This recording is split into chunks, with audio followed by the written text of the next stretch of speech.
Hello everyone, welcome back to Magnet Brains. मैं हूं आपकी इंग्लिश एजुकेटर स्वाति और आज हम स्टार्ट करने वाले हैं क्लास 6 का गुलमोहर बुक, जिसमें we are going to start with a wonderful poem, a beautiful written poem written by Robert Frost, जिसमें एक इतना अच्छा मैसेज मिलता है हमको। जिसमें जब अब आप सैड होगे ना, कभी अगर आपको फील होगा कि बहुत ग्लूमी है सब कुछ, आपको ऐसा कुछ भी पॉजिटिव नहीं लग रहा होगा, तब आपकी लाइफ में अचानक से वापस हैप्पीनेस आ जाएगी। जो बोलते हैं ना, look at the brighter side, मतलब हर नेगेटिव चीज़ में आप कुछ पॉजिटिव चीज़ ढूंढ ही लेते हो। बेसिकली ये जो पोम है, this revolves around the superstitions that we live in. हम बहुत सारे सुपरस्टिशंस में रहते हैं, जैसे कि अगर किसी काली बिल्ली ने रास्ता काट दिया तो हम नहीं जाएंगे, हमें लगता है नहीं नहीं पापा हम रुक जाओ, कोई और जाएगा, पहले वो काटेगा, उसके साथ कुछ गलत होगा, फिर हम जाएंगे।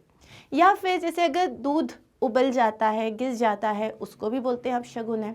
कभी आप कोई काम कर रहे हो, कोई आप बात कर रहे हो, या आप कहीं जा रहे हो, पीछे से किसी ने टोक दिया तो वो अपशगुन है, किसी ने छींक दिया तो वो अपशगुन है। इनफैक्ट पहले ये होता था कि अगर आपने किसी की वीडियो को देख लिया तो लोग वापस जाते थे and they used to feel कि नहीं, अगर आपने किसी वीडियो को देख लिया है तो बस अब आपका काम तो खराब हो जाएगा। So they used to avoid even doing that. So इतने सारे जो सुपरस्टिशंस हैं, क्या ये सही है? नहीं, बिल्कुल भी सही नहीं है। अगर जो सुपरस्टिशंस होते थे लोगों के, जैसे लोग कहते थे रात में घर में झाड़ू नहीं लगाना चाहिए, ये सुपरस्टिशन नहीं है। उस वक्त वो लोग इसीलिए ये कहते थे कि उस वक्त कच्चे मकान होते थे, मिट्टी से, आप गोबर से लीपते थे उनको, तो क्या होता था, और उस वक्त ऐसे नकली वाले जो इयररिंग्स ज़्यादा कोई पहनता नहीं था, सब गोल्ड या सिल्वर पहनते थे। अगर आपका छोटा सा भी इयररिंग गिर गया तो उस मिट्टी वाले में जब अगले दिन झाड़ू लगेगा या कहीं पे भी उसके खोने के चांसेस बहुत होते थे, क्योंकि लाइट्स इतनी होती नहीं थी रात में, एक आध बल्ब होता था, इसीलिए मना किया जाता था कि रात में झाड़ू मत लगाओ। हर चीज़ का एक रीज़न हुआ करता था, लेकिन कुछ प्रॉपर सुपरस्टिशन होते हैं जैसे बिल्ली और चूहे वाले, इसको नहीं माना जाना चाहिए, इसको अवॉइड करना चाहिए, क्योंकि लाइफ में पॉजिटिव चीज़ें बहुत हैं। नेगेटिव की तरफ जाओगे तो पॉजिटिव की तरफ कभी नहीं आ पाओगे, राइट? तो आज हम एक स्टोरी पढ़ने वाले हैं। ये actually it's a very small poem, only 8 lines, लेकिन ये जो हमें मैसेज देगा वो मैसेज आप और मैं हमारे साथ रखेंगे। Now we are going to start by reading about our author first and then we will start with the poem. Robert Lee Frost was an American poet. He was famous for the way he wrote about rural life in America in the early 20th century in his poetry.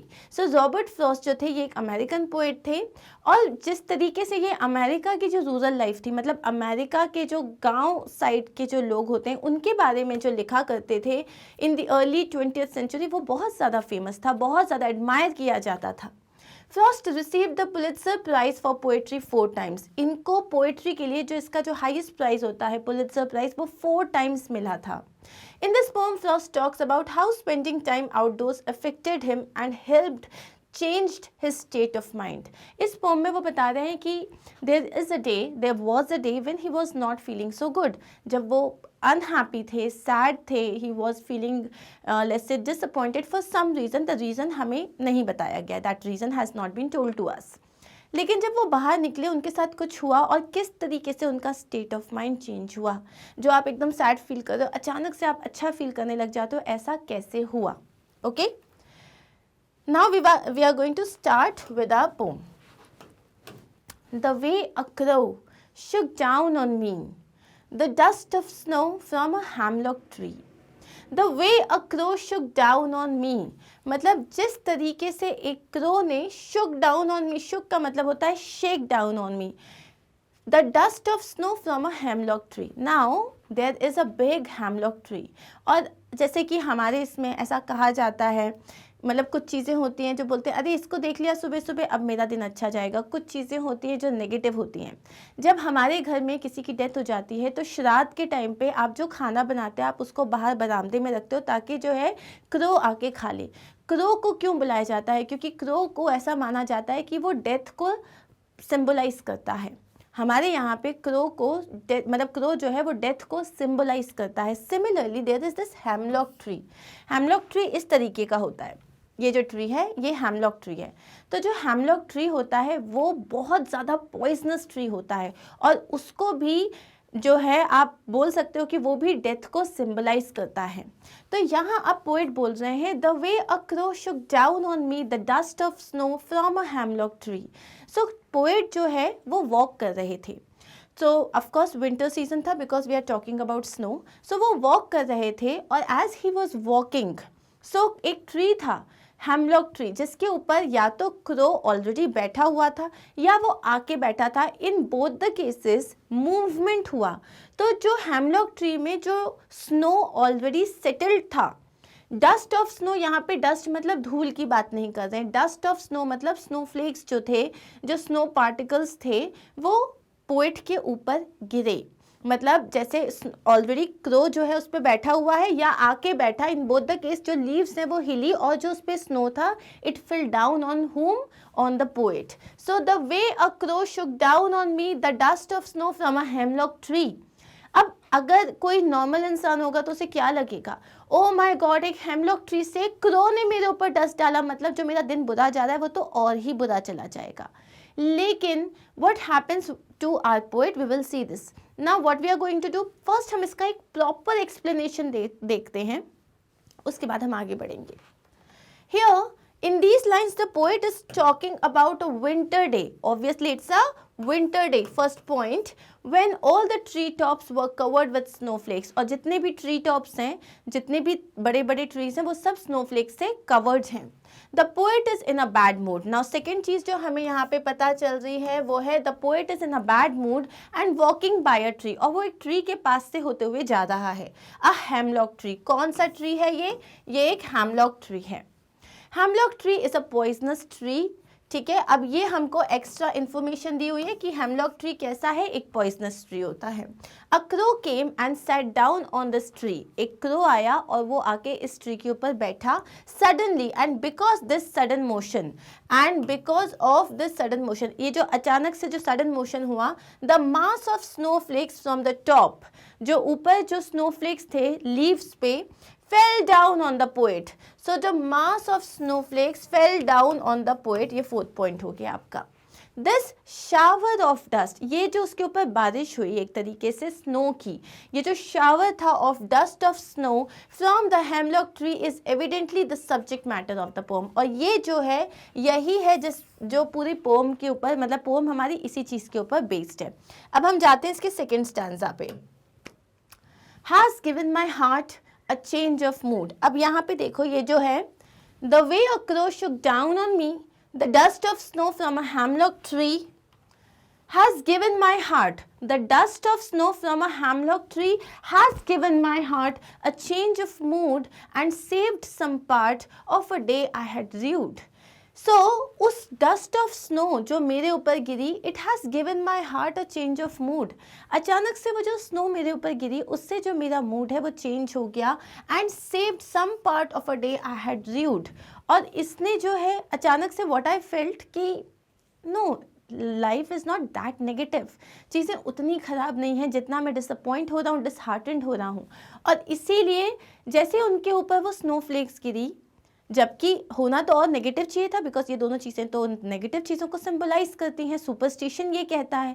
But somehow poet का जो mind था, जो अभी तक उसका जो heart था which had a lot of pain and sorrow, वो जो डिसअपॉइंटेड था, वो बैड मूड में था, suddenly it changed to a happy mood. Suddenly he felt that you know somehow he felt better. और इस छोटे से इंसिडेंट से It saved some part of a day I had rued. Rued का मतलब क्या है? Held in regret. जो मैं अभी अफसोस में जो है आधे से ज़्यादा दिन मैंने बिता दिया था, कम से कम इस पर्टिकुलर इंसिडेंट के पास जो मेरा बचा हुआ दिन है वो मैंने सेव कर लिया। And now I will not be in regret. Saved का मतलब, and saved some part मतलब a number of bird calls at once in a very short time. Okay? अब इसका जो है हम explanation देख लेते हैं। For reasons unknown, the poet was in bad mood. मतलब हमें नहीं पता बट कुछ reasons की वजह से poet जो है वो bad mood में था। But the shower of dust of snow lifted his mood instantly. लेकिन जैसे ही उनके ऊपर वो shower of dust of snow हुआ, अचानक से उनका mood जो है वो lift up हो गया, मतलब he felt better. He had wasted his day being in bad mood, but some part of his day was saved by the crow and the hemlock tree. उनका पूरा जो दिन था वो वेस्ट हो गया था because he was feeling bad and gloomy, वो रिग्रेट में जिए जा रहे थे, लेकिन उनका जो बाकी का दिन है वो बच गया because of whom? Because of the crow and the hemlock tree. Generally, hemlock tree and crow are used for negative references. जो hemlock tree है और crow, इनको हम negative reference के लिए use करते हैं. But the poet used them beautifully to portray. लेकिन पोइट ने उसको बहुत ब्यूटीफुली यूज़ किया. जैसे आप अगर हॉरर मूवीज़ देखते होगे तो वो क्रो को दिखाते हैं. बेसिकली क्या दिखाते हैं? डेथ दिखाते हैं, कुछ डराना होता है उनको. हेमलॉक ट्री को दिखाते हैं ये बताने के लिए कुछ नेगेटिव होने वाला है. लेकिन हमारे जो रॉबर्ट फ्रॉस्ट पोएट हैं उन्होंने कितनी ब्यूटीफुली इन दो सिंबल्स को यूज़ किया है. That inauspicious things can bring joy and happiness too. वो ये बताना चाहते हैं, ये सबसे इम्पॉर्टेंट लाइन है इसका जो मैसेज है कि कभी कभी जो इनऑस्पिशियस चीज़ें होती हैं, जो आपको लगता है इनऑस्पिशियस हैं, जो आपको लगता है इनऑस्पिशियस का मतलब होता है अशुभ, जो इनऑस्पिशियस चीज़ें हैं वो भी आपकी लाइफ में जॉय और हैप्पीनेस ला सकती हैं. One must not take things for granted and should be open and accept whichever way the nature chooses us to bless. और हमको जो है स्ट्रिंजेंट नहीं होना चाहिए, नहीं नहीं ये तो ख़राब है, नहीं ये अच्छा है. हमें ओपन माइंड रखना चाहिए क्योंकि हमें नहीं पता किस तरीके से नेचर हमें कब ब्लेस करेगा. और कोई भी चीज़ शुभ अशुभ नहीं होता.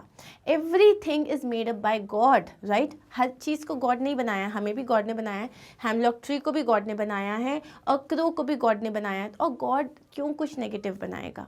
ये तो हमारी सोच होती है जिसे बदलने की ज़रूरत है, right. Now this was the explanation of this poem and now we are going to start with the summary. I hope आपको ये सिर्फ 8 लाइन्स की शॉर्ट पोम अच्छे से समझ में आ गई होगी, जहाँ पे पोएट सिर्फ इतना कह रहा है that don't be surrounded by superstitions and remember that inauspicious चीज़ें जिन्हें आप inauspicious मानते हो वो भी आपको बहुत ज़्यादा joy और happiness दे सकता है.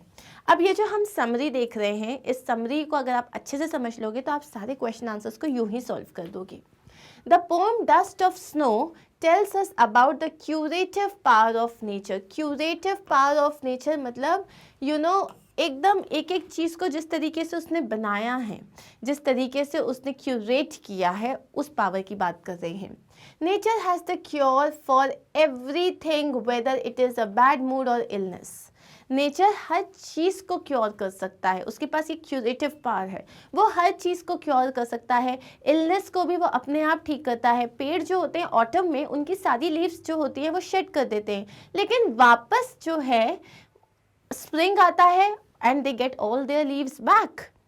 विंटर्स में ऐसा लगता है दैट द लाइफ जितनी भी एवरी प्लेस चाहे आप ट्रीज को देखो, हर चीज़ ऐसा लगता है लाइफलेस सी लगती है. But then come spring, then come summer और हर कुछ लाइवली हो जाता है. So it has a cure for everything, चाहे आपका बैड मूड हो या इलनेस हो. The poet is going through one such bad day when a crow suddenly shook down on him dust of snow from a hemlock tree. जो हमारे poet हैं वो ऐसे ही एक बैड डे जो है उससे गुजर रहे हैं जब अचानक से एक क्रो जो कि एक हेमलॉक ट्री पे आके बैठता है वो उनके ऊपर कुछ स्नो के फ्लेक्स जो होता है वो शेड कर देता है. The snow instantly makes him happier. और अचानक से जब उनके ऊपर स्नो गिरती है so he gets happier. The nature made him realize that his problems are petty and he should not waste his day like this. Nature उसे एक तरीके से समझाता है कि अरे तुम जो परेशान हो रहे हो तुम्हारी प्रॉब्लम्स इतनी भी बड़ी नहीं हैं, कोशिश करो और अगर पॉजिटिवली देखोगे तो सॉल्यूशन मिलेगा. और अचानक से he feels happier and motivated. The crow usually symbolizes bad omen. Bad omen मतलब अशुभ चीज़ें. Since the crow is not related to goodwill, it is ironic that this poem he did an honest deed by shaking off the snow. अब crow को हमेशा negative माना जाता है, उसको सिंबल माना जाता है बैड ओमेन का, बैड लक का. लेकिन यहाँ पे जो क्रो ने एक छोटा सा काम किया है तो आयरॉनिकली हमें लगता है क्रो तो नेगेटिव चीज़ दिखाएगा, लेकिन आयरॉनिकली क्योंकि जो हम सोचते हैं अगर उसका ऑपोजिट होता है उसे आयरनी कहते हैं. सो यहाँ पे देखो आयरनी क्या है कि उसने एक अच्छा काम किया by shaking that snow on the poet, जिसने पोएट का मूड लिफ्ट कर दिया. The poet choose the hemlock tree which is related to poison and toxicity. Poet कोई सा भी ट्री बोल सकता था, एप्पल ट्री है, टैमरिन ट्री है या बनाना ट्री है, कोई भी ट्री बोल सकता था, लेकिन उन्होंने सिर्फ हेमलॉक ट्री इसीलिए बोला इस पोम में because he wanted to tell you that negative चीज़ें is just a perception of our mind, ऐसा कुछ होता नहीं है। Okay, the alluring snow that adorns the poisonous hemlock tree branches is shaken off by a scary crow। ये जो alluring snow है, beautiful snow को तो हम बड़ा अच्छा मानते हैं, तो ये जो beautiful snow है जो कि इस poisonous hemlock tree के ऊपर branches पे आके बैठी है, उसको shake off किसने किया? एक scary crow ने। The crow throws the snow on the poet। Crow ने पोएट के ऊपर वो स्नो डाल दिया। The feel of snow changes his mood, और वो जो फील था, जो उनके सर पे वो स्नो आके गिरा, it just changed his mood. He decides to forget the regrets of his life and follow the path of healing of his inner soul. और जैसे ये स्नो उनके ऊपर गिरता है तो वो क्या सोचते हैं? दैट ही डिसाइड्स, वो सोचते हैं कि नहीं, अब मुझे अपनी जो पूरी लाइफ है उसे रिग्रेट में नहीं बिताना है। I don't want to do that and I want to follow the path of healing of his inner soul।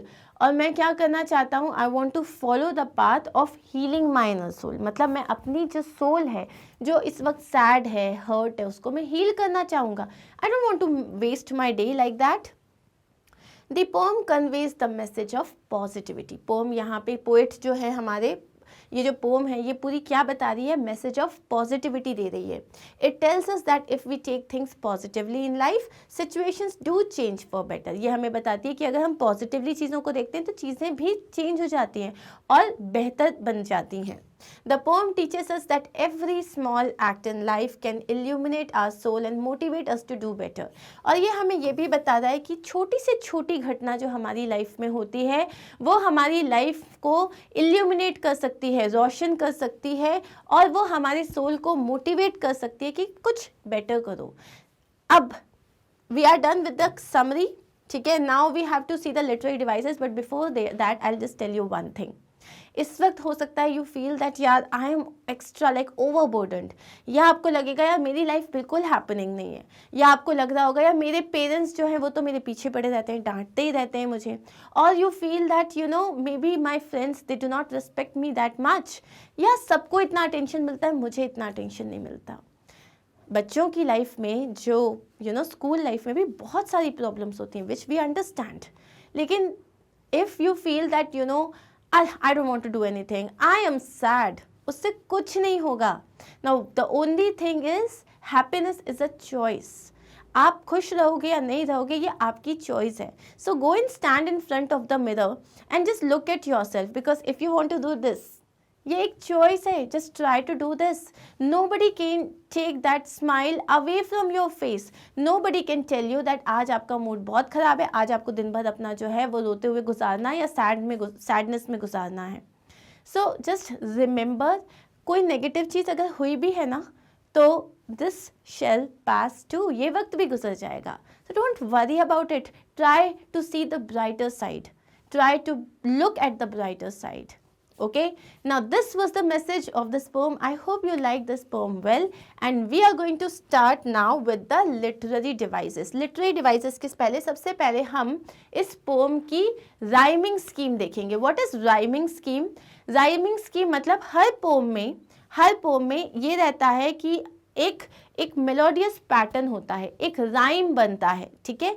अब कुछ poems ऐसी भी होती जिनमें rhyming scheme नहीं होता। राइमिंग स्कीम पता कैसे निकालते हैं हम?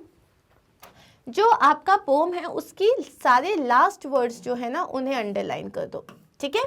अब सबसे पहले देखो फर्स्ट वर्ड क्रो, इसको वर्ड नाम दो ए। अब सेकंड वर्ड है मी, क्रो और मी, क्या ये एकदम सेम साउंड कर रहे हैं? बिल्कुल नहीं, तो हम इसको नाम दे देंगे सेकंड लेटर बी। अब देखो थर्ड स्नो, क्रो स्नो, ये राइमिंग कर रहे हैं, बिल्कुल राइम कर रहे हैं, तो इसको सेम लेटर दे दोगे, ये हो जाएगा ए। अब है ट्री, मी ट्री, ये सेम राइम कर रहे हैं, तो इसको हम दे देंगे बी, ए बी। ओके, अब हम सेकेंड स्टैंजा देखते हैं। सेकेंड स्टैंजा में है हियर ना क्रो से जा रहा है ना मी से जा रहा है, तो हम इसको सॉरी हार्ट ना क्रो से जा रहा है ना मी से जा रहा है, तो हम इसको थर्ड अल्फाबेट देंगे सी। अब यहाँ पे मूड, अब मूड भी न क्रो से जा रहा है न मी से जा रहा है, सो इसको हम देंगे, हार्ट से भी नहीं जा रहा, D. Heart part same sound करें, इसको भी सी दे दो। रूड मूड सेम साउंड करें, इसको डी दे दो।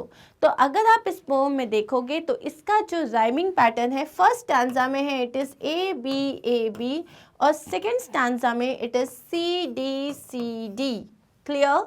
बेसिकली फर्स्ट और थर्ड लाइन जो है वो राइम कर रहे हैं, सेकेंड और फोर्थ लाइन जो है वो राइम कर रहे हैं। Are we clear with this much? अब हम यहाँ पे देखते हैं, सबसे पहले हमने राइमिंग स्कीम समझ ली है। सेकेंड है अलिट्रेशन। अलिट्रेशन क्या होता है?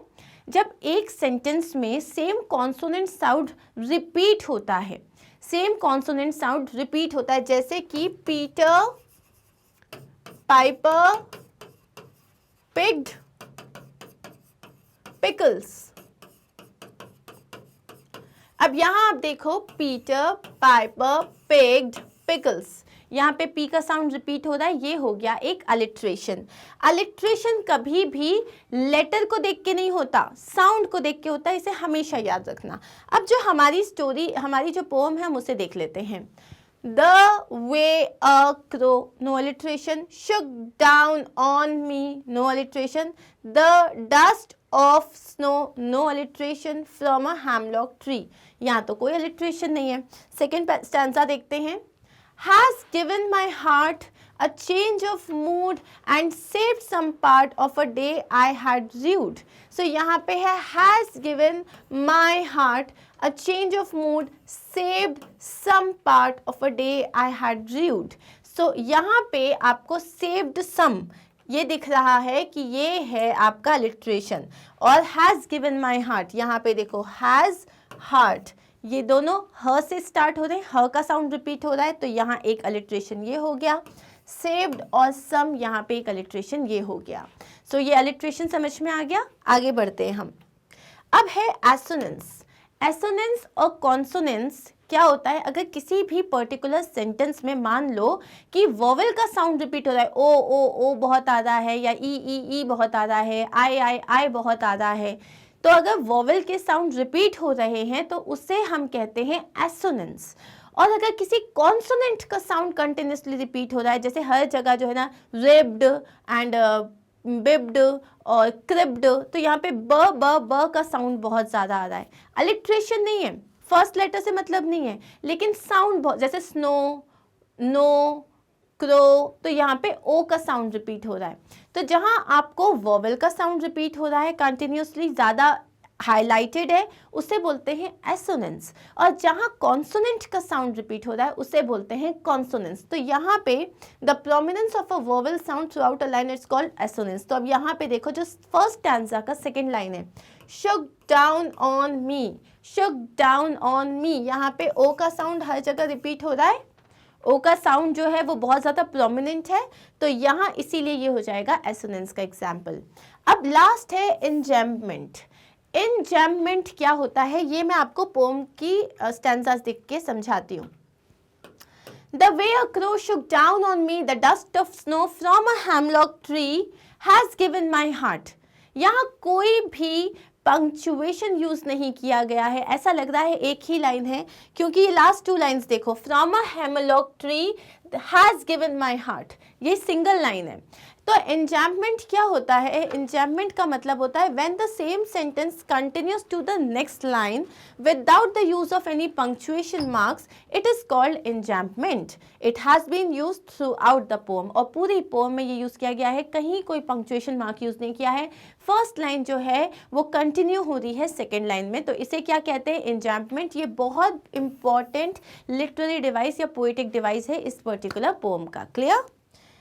अब we are done with the explanation, summary, literary devices and rhyming pattern of this poem.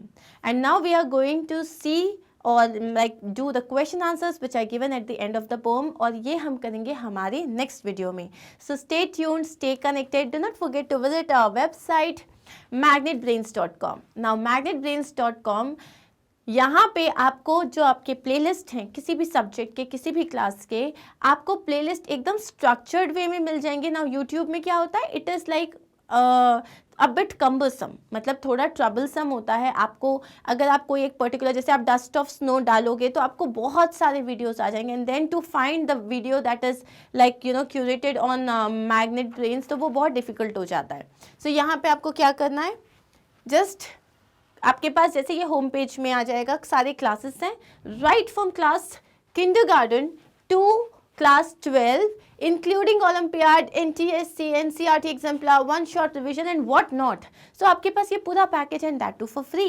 Just click on the class, select the subject that you wish to study और उसके बाद आप सीधा जाओगे जहाँ, जैसे आपने सब्जेक्ट सिलेक्ट किया, अब आपके पास आ जाएंगे चैप्टर वाइज वीडियोस। अभी हम क्या कर रहे हैं, हम देख रहे हैं डस्ट ऑफ स्नो, जो कि सेकेंड चैप्टर की एक पोम है, मतलब जो फर्स्ट यूनिट सेकेंड यूनिट के बाद ये एक एक्स्ट्रा पोम है।